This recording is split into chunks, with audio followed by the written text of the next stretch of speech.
একজন বদলাও,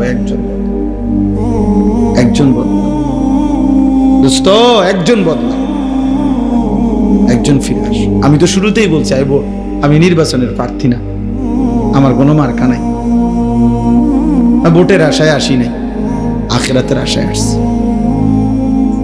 আখিরাতের আশায়। আর মজার কথা শুনবেন আপনি, আমি আজকে সারা দিনে ভাত খাইনি, আমার ব্যস্ততা আমার এখনো খাওয়ার সুযোগ দেয়নি। অন্য কিছু খাইছি, গাড়ির বসে বন খাইছি, কলা খাইছি, সময় কুলাইতে পারছি। এই রাস্তার ভয়ে, জ্যামের ভয়ে, আমার মাগরিব রাত বয়ান ছিল মাধবপুর, ওইখানে মানে ফেরেশানি যে ধরতে পারতাম না মাহফিল, চারিদিকে বারবার শুনতেছি আশুগঞ্জ, তারপরে বিশ্ব রোড, চারিদিকে জ্যাম, মাধবপুর। এই জন্য দুপুর বেলায় রওনা দিছি জোহরের পরে। খুব খিদা লাগছে, এটা বলতেছি না, মানে বুঝাইলাম জিন্দিগির একটা নেশায় থাকি। ভাবি যে একজন সন্তানও বদলাবে ইনশাআল্লাহ। আমরা হতাশ না, আমরা হতাশ না, ইনশাআল্লাহ আমাদের মুসলমানের সন্তান ফিরতেছে, আল্লাহর দিকেই ফিরছে, আলহামদুলিল্লাহ। শত শত ছেলে ফিরছে।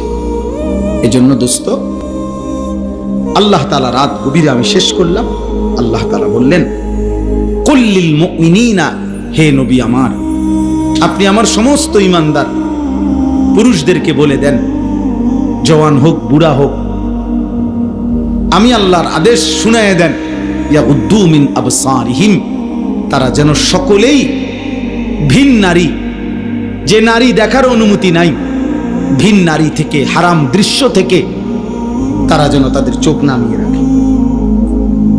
এজন্য স্পষ্ট শরীয়তের বিধান, এক নাম্বার হলো যে নারী দেখার অনুমতি নাই, প্রিয় বন্ধু, মোবাইলে কিংবা টেলিভিশনে কিংবা রাস্তায় কিংবা বাড়িতে উঠানে কোথাও তাকে দেখার অনুমতি নাই, আল্লাহ বলছে চোখ নামাও।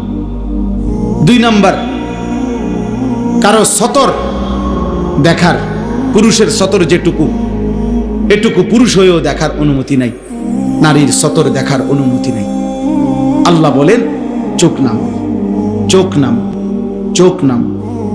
জওয়ান ছেলে তুমিও চোখ নামাও, বুড়ো চাচা আপনিও চোখ নামাও, আমিও চোখ নামাও।